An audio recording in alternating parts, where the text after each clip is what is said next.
बोलिए सदगुरु भगवान की जय। उमापति महादेव जी की जय।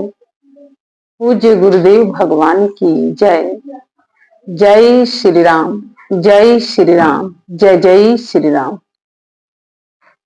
प्रिय भगवत प्रेमियों, हम सब बहुत ही भाग्यशाली हैं कि गुरुदेव की अनुकंपा से, ईश्वर की प्रेरणा से, प्रकृति के कृपा से हम सब लोग स्वस्थ हैं, अच्छे हैं। उम्मीद करते हैं कि आप सभी ने दिवाली बहुत अच्छे से मनाया है। इस दिवाली का जो पर्व था, इसमें भगवान श्री राम का आगमन हुआ था, इसीलिए ये पर्व हुआ। हर साल ये पर्व आता है हम सबके जीवन में, और हमें और आपको, समस्त महामानवों को, समस्त साधकों को और समस्त जीवों को बहुत कुछ समझा के जाता है। सज्जनों, क्या समझाता है, आज उसी पर हम विचार करते हैं। आप सभी जानते हैं कि राजा कैसा होना चाहिए। जम्बू द्वीपे अयोध्या नगरी, जम्बू द्वीप है ये भारत। इसमें एक ऐसा राज्य है जिसे अयोध्या कहते हैं। राजा दशरथ जैसे राजा किसको नहीं चाहिए? कौशल्या जैसी पत्नी किसको नहीं चाहिए? राम जैसा पुत्र किसको नहीं चाहिए? भरत और लक्ष्मण शत्रुघ्न जैसा भाई किसको नहीं चाहिए? उर्मिला जैसी, मांडवी जैसी बहन किसको नहीं चाहिए? और सज्जनों, मैं कहूं तो सीता जैसी पत्नी किसको नहीं चाहिए? और राम जैसा पति किसको नहीं चाहिए? रावण जैसे खलनायक किसको नहीं, किसके जीवन में नहीं है? सुग्रीव जैसे मित्र किसको नहीं चाहिए? विभीषण जैसे राजा किसको नहीं चाहिए? सज्जनों, ये जो मैं आपको बता रही हूं, क्योंकि आप सभी दिवाली मनाए हैं, इसीलिए मैं ये बातें बता रही हूं। क्योंकि ये जितने भी पात्र हैं, हो सके कुछ पात्र इसमें छूट भी गए होंगे, ये हमें और आपको बहुत कुछ समझा रहे हैं, बहुत कुछ बता रहे हैं सज्जनों। क्योंकि राजा दशरथ के एक बाल सफेद हुआ तो उनके मन में यह विचार आ गया कि क्यों ना मैं अपने पुत्र को राजा बना दूं। सज्जनों, यहां तो पद के लिए लड़ाई है संसार में। इस समाज में लड़ाई किस बात की है? हमें मिलना चाहिए, हमें कुछ पाना है। देना कौन जानता है? जो त्याग रखता है वो देना जानता है। राजा दशरथ के एक बाल सफेद हुआ तो आज बाल उनको समझा रहा है कि जब तुम बालपन में थे तब भी मैं तुम्हारे शीश पर बाल था, तुम जवान हुए तब भी मैं बाल था, और आज तुम तीसरे पन में बुढ़ापा में प्रवेश कर रहे हो तब भी तुम्हारे सिर पे बाल हूं। सज्जनों, ये तीन अवस्था हम सबके जीवन में भी आता है और बहुत कुछ समझाता है। बाल तो सिर पर ही रहता है। बाल काल में हम लोग थे तो बाल बहुत काले थे, थोड़े बड़े हुए, धूप गर्मी पसीने से बाल का कुछ रंग बदल गया। लेकिन उससे भी जब 40-45 में हम लोग गए तो बाल सफेद होने लग गया। बाल बता रहा है कि अब तुम्हारी अवस्था किस किस समय में तुम प्रवेश कर रहे हो। लेकिन सज्जनों, आज का मूढ़ व्यक्ति इस बाल के संकेत को कलर लगा के ढक देता है, बता देता है कि नहीं अभी हम जवान हैं। पर सत्य से कैसे आप मुख फेर सकते हैं? सज्जनों, राजा दशरथ के एक बाल सफेद हुआ तो मन के अंदर चिंता हो गई कि अब मैं तीसरे पन में प्रवेश कर गया हूं, अब मुझे अपना पद किसी को दे देना चाहिए। और उसमें 4 पुत्रों में योग्य कौन थे? श्री रामचंद्र जी। और उन्होंने अपना जो संपत्ति था, अपना जो पद था, वो राम को दे रहे थे। लेकिन समस्या किसको हुई? क्योंकि अयोध्या में मंथरा भी तो है। समस्या किसको हुई? देने वाले को नहीं हुई, दूसरों को हुई। और मंथरा ने ऐसा तर्क वितर्क दिया कि कैकही, महारानी जो कैकही हैं, उनकी बुद्धि फिर गई। सजनों, कहने का भाव ये है कि आपके ही घर परिवार में, इस समाज में मंथरा भी हैं, बच के रहिएगा। ये कुछ झांकियां हैं जो मैं आपको दिखाना चाह रही हूं, बताना चाह रही हूं। लेकिन मंथरा कब सक्सेस हुई? मंथरा अपने कार्य में कब सफल हुई? जब वहां पर भरत नहीं थे। सजनों, जब तक भरत थे तब तक मंथरा का कोई षड्यंत्र सफल नहीं हो पाया। लेकिन जब मंथरा हट गई, जब भरत हट गए, अपने ननिहाल चले गए, तो वही मंथरा अपने षड्यंत्र में पूर्ण हो गई। सजनों, आप कहेंगे कि ननिहाल क्यों चले गए? क्योंकि समय, परिस्थिति बहुत खेल खेलता है। कहां किसको लेके जाता है, किससे क्या कराता है, किसको क्या समझाता है, ये सब समय में निर्धारित है। और इधर देने वाले राजा दशरथ हैं, जो अपना पद दे रहे हैं। लेने वाले रामचंद्र जी हैं। लेकिन पेट में दर्द मंथरा को हुआ। सजनों, आज के भी समाज में कुछ ऐसा ही है। देने वाला कोई और है, लेने वाला कोई और है, लेकिन दर्द किसी और को होता है पेट में। तो सजनों, ये जम्बू द्वीपे अयोध्या नगरी, जहां राम का परिवार है, जहां राम का घर है, आप क्या सोचते हैं कि भगवान श्री राम का घर परिवार में बहुत सब कुछ अच्छा था? नहीं, ये झांकियां हैं जो मैं आपको बता रही हूं। सजनों, उसी दिन भगवान श्री राम का वनवास हो गया, जिस दिन राजा दशरथ ने उनको उत्तराधिकारी बनाने जा रहे थे, अपना पद देने जा रहे थे। सजनों, ऐसा राजा होना चाहिए, ऐसा व्यक्ति होना चाहिए।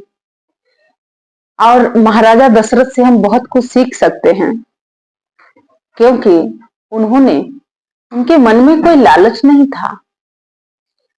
लेकिन मंथरा अपना कार्य कर गई, और यही कारण था कि आज विछोह हुआ। लेकिन लेने वाला व्यक्ति कौन था? जो स्वयं भगवान है, राम है, जिनके जीवन में मर्यादा है, जो त्याग की मूर्ति है। और उन्होंने लिया ही नहीं, और वो कहे कि पिताश्री, अब मैं वनवास जा रहा हूं, आज्ञा दो। निकल गए। इधर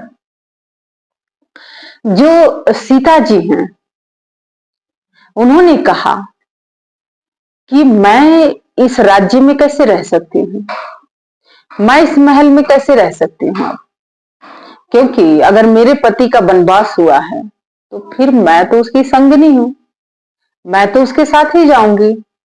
और सजनों, पत्नी हो तो ऐसी हो कि आज पेड़ के नीचे भी वो रहना स्वीकार कर रही हैं, पत्तों पर सो रही हैं, कंदमूल खा रही हैं। संसार में बहुत पत्नियां हैं, सिर कटवा देती हैं भाई भाई में। लेकिन पत्नी कैसी हो?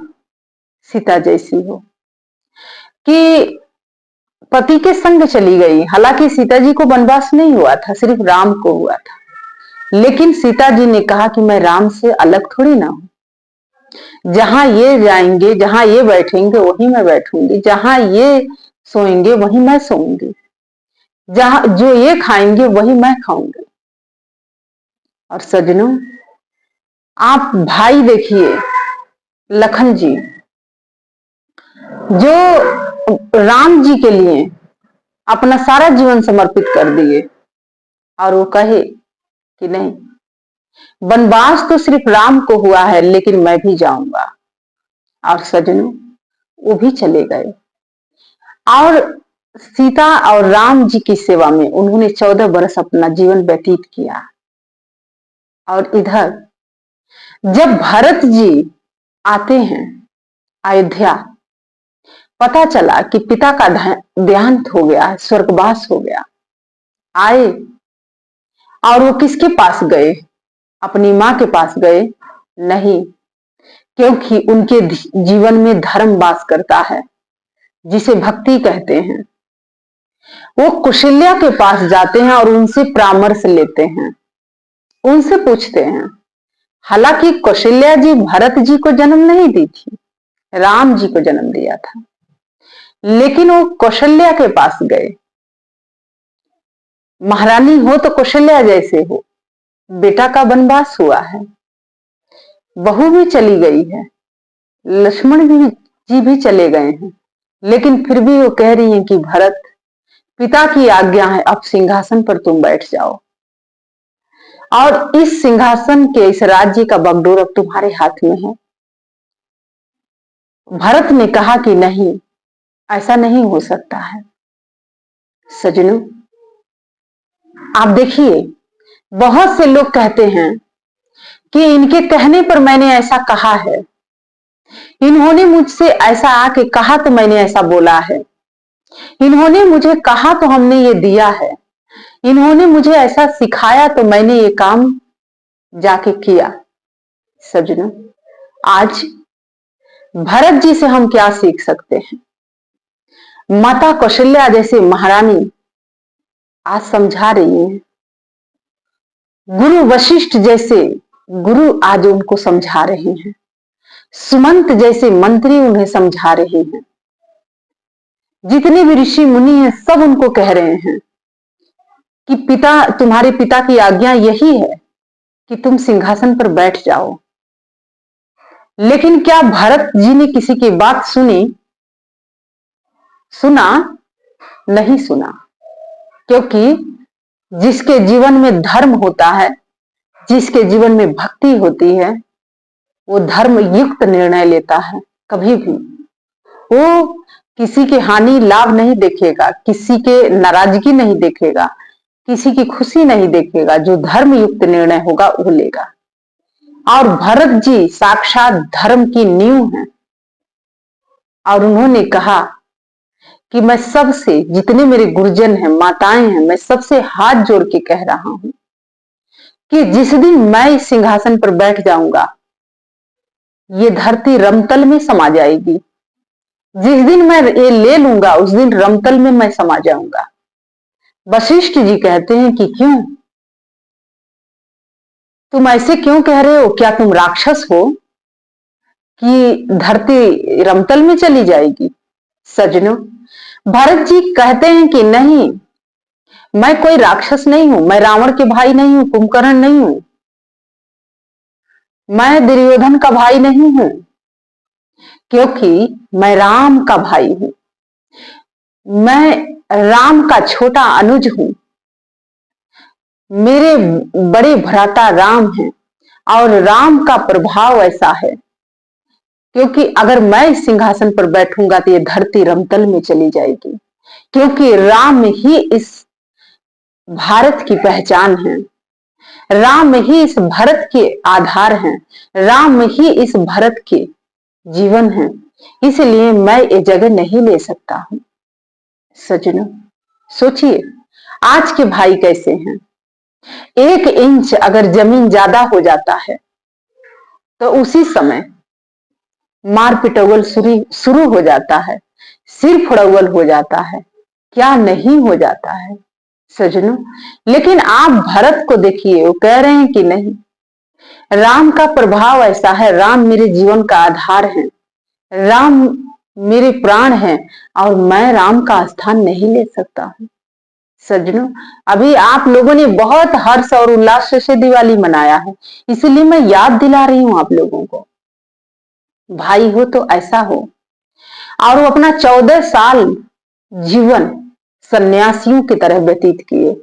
न तो वो महल में गए, और ना वो पत्नी के पास गए, और धरती में पर वो बैठते नहीं थे, धरती से एक हाथ नीचे गड्ढा खोद रखे थे, सोते थे, बैठते थे वहीं, और वो भी कंदमूल ही खाते थे। सज्जनों, ये धर्म होता है, इसे भक्ति कहते हैं। और सज्जनों, अब हम आगे चल के झांकियों में झांकते हैं, देखते हैं कि अब आगे क्या हुआ। यहां पर देखिए, जब भगवान श्री राम वन में गए तो वो किससे मित्रता किए? बड़े बड़े धनवान लोगों से, बड़े बड़े राजा महाराजाओं से नहीं। क्या उन्होंने बल देख के, धन देख के मित्रता की? नहीं। आप देखिए, उनकी भेंट किससे हुई? जटायु, भक्तिमती शबरी। क्या ये लोग धनवान लोग थे? क्या ये लोग बलवान लोग थे? नहीं, लेकिन उनसे उनकी मित्रता हुई। आगे बढ़ते हैं तो उनसे सुग्रीव जी मिलते हैं। सुग्रीव जहां 5 बांधवों के साथ ऋषमुख पर्वत पर बैठे हैं, बाली के भय से, बाली के डर से। भगवान श्री राम चाहते तो बाली से मित्रता किए होते, क्योंकि उस समय उनको बल के, धन की आवश्यकता थी। लेकिन सज्जनों, अभी आप दिवाली मनाए हैं, इसलिए बात मैं आपको समझा रही हूं, बता रही हूं कि मित्रता किससे करना चाहिए?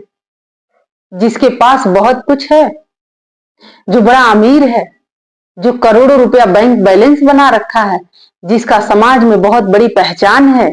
नहीं सज्जनों, आज राम के जीवन से हमें यही सीखना है कि वो मित्रता बाली से नहीं किए। चाहते तो वो मित्र बाली को बना लिए होते, और बाली को ऐसा वरदान मिला था कि जो उनके समक्ष आता था, उसका आधा बल, आधा शक्तियां बाली में समाहित हो जाती थी। और यहां तक की कथा बताती है कि बाली रावण को अपने कांख के नीचे 6 महीना लेके घुमा था। भगवान श्री राम चाहे होते तो बाली से मित्रता कर लिए होते, बाली जाता, रावण को मार देता, सीता जी को ले आता। क्या भगवान श्री राम ने ऐसा किया? नहीं सज्जनों। उन्होंने किससे मित्रता की? सुग्रीव जी से, जो असहाय थे उस समय, जिनके आगे पीछे नहीं कोई है, और आज वो छुप के बैठे हुए हैं अपने ही भाई के डर से। सज्जनों, भगवान आज समझाना चाह रहे हैं कि इस दुनिया में रहो, इस समाज में रहो, इस संसार में जियो, लेकिन किससे किसको मित्र बनाना है, किसको शत्रु बनाना है, किससे कौन सा रिश्ता बनाना है, ये समय तय करता है, आप और हम नहीं तय करते हैं। और सज्जनों, इधर जो भगवान श्री राम है, उन्होंने सुग्रीव जी से अग्नि को साक्षी मान के, हमारे हिंदू धर्म में अग्नि को हर जगह साक्षी बनाया जाता है, साक्षी मान के उन्होंने मित्रता कायम किया, दोस्ती कायम की। और उन साधारण लोगों से वो लंका पर चढ़ाई करते हैं सज्जनों। अब देखिए, और इधर बाली का वध कर देते हैं। आप जानते हैं क्यों? क्योंकि बाली भगवान श्री राम से कोई युद्ध नहीं किया था, लड़ाई नहीं किया था। आज के तो लोग ये सोचते हैं कि चलो, उसने मेरे को कुछ कहा नहीं, मैं क्यों करूं, चाहे वो जितना भी अधर्म करने वाला व्यक्ति क्यों ना हो। लेकिन भगवान श्री राम ने क्या किया? बाली का वध कर दिया, मुक्त कर दिया उसको, क्योंकि जो सुग्रीव की पत्नी थी, वो अपनी पत्नी बना के रखा हुआ था। सज्जनों, कहते हैं कि भगनी, पुत्र, सुत, नारी, इन पे कुदृष्टि ना डालो। कि जो पुत्री होती है, भगनी होती है, जो नारी होती है, उस पर कुदृष्टि नहीं रखी जाती है, और जो इस पर कुदृष्टि डालता है उसका नाश हो जाता है। और भगवान श्री राम ने यही किया, बाली के वध इसीलिए कर दिए कि छोटा अनुज की पत्नी पुत्री समान है, बेटी समान है, लेकिन उसने अपनी पत्नी बना लिया था। यही कारण था कि भगवान श्री राम उससे मित्रता नहीं किए और सुग्रीव से मित्रता की, जो सुग्रीव असहाय थे, निर्बल थे, उनसे उन्होंने मित्रता की। तो सजनों, आज भगवान श्री राम ये कायम कर रहे हैं, बता रहे हैं समाज को कि धन और बल मत देखो, धर्म देखो। जीवन में धर्म है, और जिसके जीवन में धर्म है उसी से आप मित्रता रखो। अधर्मियों से मित्रता करके कभी न आपका भला होगा और न कभी इस समाज का भला होगा। सजनों, ये भगवान श्री रामचंद्र जी अपने जीवन चरित्र से हमें बता रहे हैं, समझा रहे हैं। आगे जो विलन है वो रावण है। अब रावण को सलाह देने वाला उसी के भाई विभीषण जी हैं। ऐसा नहीं है कि जो लंका में सब असुर ही असुर थे, ऐसा नहीं है। जैसे अयोध्या में सब भगवान ही नहीं थे, वहां मंथरा जैसे कुटिल स्त्री भी थी, कुटिल जीव आत्मा थी वो। लेकिन वही लंका में ऐसे भक्तिपूर्ण, भक्ति के प्रकाष्ठा को छूने वाले विभीषण जी भी थे। रावण को कितना बार उन्होंने सलाह दिया, कितना बार समझाया, लेकिन रावण क्या माना? नहीं माना। बहुत से लोग हैं जो ये बात कहते हैं कि काश हमें कोई समझाया होता तो हम ये कार्य नहीं किए होते। सजनों, जब कोई काम खराब होता है तो बहुत से लोग ये बात कहते हैं कि कोई हमें समझा दिया होता। लेकिन आज रावण और विभीषण का जो जीवन है उससे हम बहुत कुछ सीख सकते हैं। विभीषण जी आज रावण को बहुत कुछ समझा रहे हैं, लेकिन क्या रावण समझा? लात मार दिया विभीषण को, अपने ही भाई को देशद्रोही कहा, राजद्रोही कह दिया। सजनों, आज के समाज में भी आप जब किसी को कोई गलत कर रहा है, कोई बुरा कर रहा है और आप उसको समझाओगे, उसको कुछ कहोगे, तो वो आपको ही देशद्रोही कहेगा, आपको ही झूठा साबित करेगा, आपको ही वो गलत साबित करने के प्रयास करेगा। सजनों, लेकिन ऐसी बुराई ज्यादा समय टिक नहीं पाती है, उस बुराई का अंत हो जाता है। विभीषण जी के सलाह ना मान के रावण ने बहुत बड़ा अपना हानि किया और भगवान श्री राम से युद्ध हुआ और उसमें वो मारा गया। सजनों, लंका में विभीषण थे, त्रिजटा थी, वहां भी बहुत अच्छे लोग थे, सात्विक प्रवृत्ति के लोग थे, और अंत में लंका के राजा विभीषण जी बनते हैं। सजनों, इधर सीता जी के जीवन चरित्र से आज हमें और आपको बहुत कुछ सीखना है। रावण सीता जी को क्यों लेके गया? क्योंकि सीता जी जानती हैं कि स्वर्ण मृग नहीं होता है, लेकिन एक उन्होंने स्वर्ण मृग देखा और भगवान से आग्रह कर दिया कि मुझे ये स्वर्ण मृग चाहिए। और भगवान श्री राम समझा भी रहे हैं कि सीते, स्वर्ण का मृग नहीं होता है, लेकिन सीता जी ने कहा कि नहीं, ये मुझे चाहिए। भगवान श्री राम तो स्वर्ण मृग के पीछे चले गए। वो जानते हैं नारायण हैं, वो त्रिलोकी हैं, पार ब्रह्म है। वो जानते हैं कि मेरी सृष्टि में स्वर्ण के मृग नहीं है, ये कोई माया है। और उसी माया के चक्कर में सीता जी पड़ी और आज देखिए जीवन में कितना दुख आया कि राम से वियोग हो गया, राम से दूर हो गई। सजनों, ये उन लोगों पर बात लागू होती है जो आज रातों रात अमीर बनना चाहते हैं, रातों रात धनवान बनना चाहते हैं, और वो ये चाहते हैं कि इस दुनिया में सबसे बड़ा अगर कोई अमीर हो तो वो मैं हूं। ऐसी भी सोच के लोग हैं। तो सजनों, सीता जी के जीवन चरित्र से हम सबको यही प्रेरणा मिलता है कि कभी भी माया के पीछे मत भागना। जो लोग माया के पीछे भागे उनका जीवन छिन्न भिन्न हो गया, नष्ट हो गया, वो कहीं के नहीं रहे। सजनों, न तो इस संसार के रहे और ना ही भगवान के हो पाए। और आज के इस भागती हुई दुनिया में हम थोड़ा सा नजर डालते हैं। आज हर कोई, हमसे भी लोग मिलते हैं, कहते हैं साध्वी जी कोई उपाय बताइए, हमारे घर में पैसा नहीं टिकता है, कैसे पैसा रुकेगा। क्या आप कोई अच्छा कर्म करते हैं?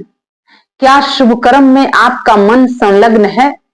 सज्जनों, आप लाख रुपया भी महीना कमा लेंगे ना, लेकिन जब तक मन में सुंदर विचार नहीं आएंगे, ये लाख रुपया भी टिकने वाला नहीं है। आप दरिद्र के दरिद्र ही रहेंगे, कंगाल के कंगाल ही रहेंगे।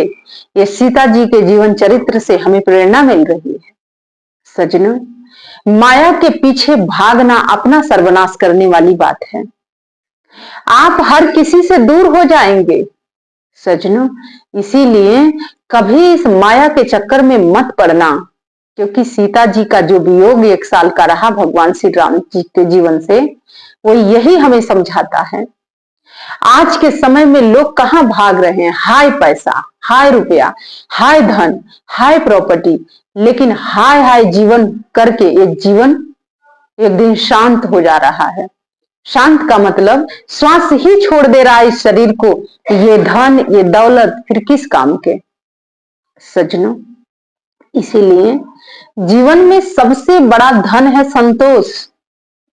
अगर वो मिला है तो आप 2 रुपया भी कमाओगे ना, उसमें भी बरकत होगी।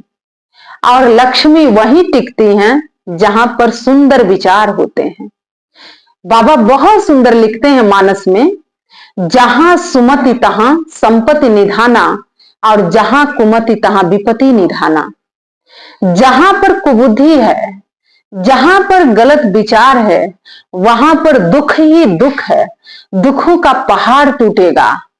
सज्जनों, ये हम नहीं कह रहे हैं, बाबा मानस में लिखते हैं और हमें समस्त मानव जाति को समझाते हैं कि जहां कुमति तहां विपत्ति निधाना, और जहां सुमति तहां संपत्ति निधाना। कि जहां सुमति है वहीं पर लक्ष्मी का वास होगा, वहीं पर धर्म का वास होगा। लेकिन जहां कुमति है वहां पर दुख ही दुख होगा, दरिद्र ही दरिद्र व्यक्ति मन से रहेगा, उसका मन कभी शांत नहीं रहेगा, उसका मन हमेशा असंतुष्ट रहेगा, अशांति उसके मन में रहती है।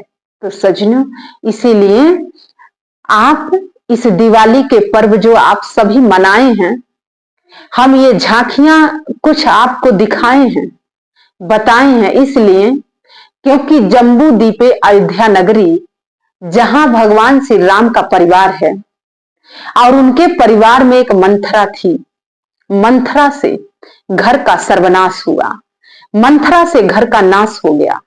राजा दशरथ अभी इस संसार से जाने वाले नहीं थे, लेकिन मंथरा का दिन था कि ऐसा मांग उसने रखा कि उन्होंने अपने शरीर से प्राण छोड़ दिए।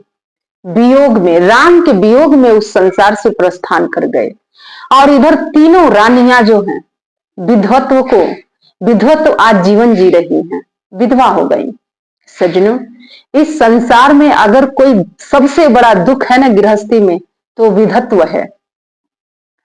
क्योंकि भगवान अगर जोड़ी बनाए हैं ना, तो इसीलिए बनाए हैं कि आप अपनी जोड़ी से संतोष रखो, संतुष्टि रखो। धन से संतोष नहीं मिलता है, घर से संतोष नहीं मिलेगा। और आज राम दरबार के, राम का जो परिवार है, उससे हम यही सीखेंगे। तीनों माताएं आज विधवा हो गई एक मंथरा के कारण। सज्जनों, जब परिवार में अधर्म वास करता है ना, तो उस परिवार में सुख नहीं मिलता है, शांति नहीं मिलती है, दुख ही दुख आता है। इसीलिए सज्जनों, धर्म का मार्ग का अनुसरण करो, त्याग रखो जीवन में, बलिदान दो, क्योंकि धर्म त्याग बलिदान मांगता है। और सज्जनों, महारानी कौशल्या, कैकही, महारानी सुमंत्रा जैसे रानी हैं, लेकिन तीनों आज विधवत्व को अपने जीवन में धारण की हैं। इससे बड़ा दुख क्या है जीवन में? सज्जनों, ये राम जी के घर की बात है, तो आपके घर के, इस समाज की क्या, आज के समय की क्या हालत है? अशांति, दुख, पीड़ा आज हर व्यक्ति भोग रहा है। क्यों?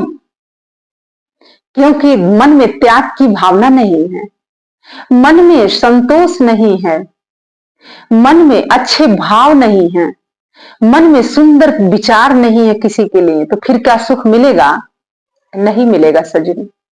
इसीलिए सुमति लाओ, सुंदर विचार आए। जहां पर सुंदर विचार होगा वहीं पर सुंदर महल बन जाएगा, वहीं पर सुंदर परिवार बनेगा। लेकिन ये राम के परिवार से आज हमें बहुत कुछ सीखना होगा कि कहीं ये दिवाली जो भगवान श्री राम के आने के खुशी में हम लोगों ने मनाया है, कहीं हम लोगों के घर और परिवार में अधर्म तो नहीं वास कर रहा है, कहीं हम लोगों के जीवन में मंथरा तो नहीं है, कुटिल मंथरा। सजनों, अगर मंथरा है तो अभी समय है उस मंथरा रूपी विचार का त्याग कर दीजिए। नहीं तो कोई किसी के आने से न दुख मिलता है, न किसी के जाने से दुख मिलता है। दुख मिलता है अपने ही विचारों से, अपने ही कर्म से, अपने ही कर्म के भोग से। हर कोई दुख भोग रहा है आज के समय में, और लोग दूसरों को दोष देते हैं, इनके आने से ऐसा हुआ, इनके जाने से ऐसा हुआ। सजनों, ऐसा नहीं है। मैंने रामचरितमानस का अध्ययन किया है, वाल्मीकि रामायण का अध्ययन किया, जो मैंने बारीकियां आपके समक्ष रखी हूं। मैंने यही समझा है कि जहां सुमति तहां संपत्ति निधाना, और जहां कुमति तहां विपत्ति निधाना। जहां पर कुमति होगा, जहां पर कुविचार होगा, कुसंगति होगी, वहां पर अधर्म ही पनपेगा। लेकिन जहां पर सुंदर विचार होंगे वहां पर सुमति आएगी, और सुमति जब आती है तो वहीं पर भगवान भी आते हैं, श्री नारायण का आगमन होता है। तो सज्जनों, यही दिवाली के जो पर्व था, दिवाली की ढेर सारी शुभकामनाएं आप सभी को, साध्वी होने के नाते और गुरु महाराज जी के शिष्या होने के नाते, क्योंकि ये दिवाली का पर्व हमें बहुत कुछ समझा के गया है, बहुत कुछ सिखा के गया है, और हम सभी महामानव बने, राम के जैसे जीवन में राम का चरित्र आए, सीता जैसी पत्नी बनो। क्योंकि वैभव में सुख नहीं मिलता है, महलों में सुख नहीं मिलता है, पति के संग ही सुख मिलता है। तो सजनों, सीता जी के चरित्र से ये हमें सीखना होगा। माता कौशल्या जैसे त्याग रखो। बेटा का वनवास हुआ है लेकिन फिर भी मन में सुंदर विचार है।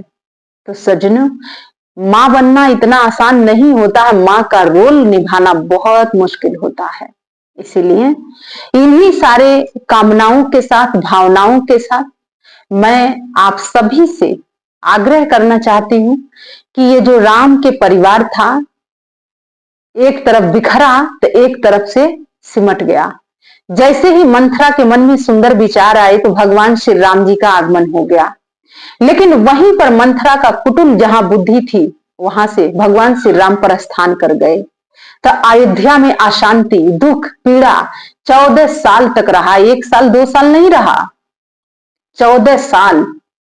आप जानते हैं वहां के नर नारी भी बच्चों को जन्म नहीं दिए थे, संतान नहीं जन्म दिए थे, राममय हो गए थे उस दुख से, उस पीड़ा से कि मेरे राम कब लौट के आएंगे। सजनों, किसी का स्थान लेना इतना आसान है, किसी का धन लेना इतना आसान है, किसी का जगह पर बैठ जाना इतना आसान है नहीं। आप सोचिए, राम परिवार को देख लीजिएगा, वहीं से आपको सारी शिक्षा मिल जाएगी। सारी प्रेरणा का स्रोत राम का परिवार ही है सज्जनों। इसीलिए ये जो दिवाली का पर्व आप मनाए हैं, बड़े हर्ष और उल्लास के साथ मनाए हैं। लेकिन जब तक जीवन में धर्म नहीं होगा तब तक ये दुखों का अंत नहीं होगा। इसीलिए आप राम को बुलाना चाहते हैं तो मंथरा रूपी बुद्धि को हटाना होगा, तभी राम का आगमन होगा। जब तक ये मन के अंदर मंथरा रूपी विचार है, बुद्धि है, तब तक राम का आगमन नहीं हो सकता है।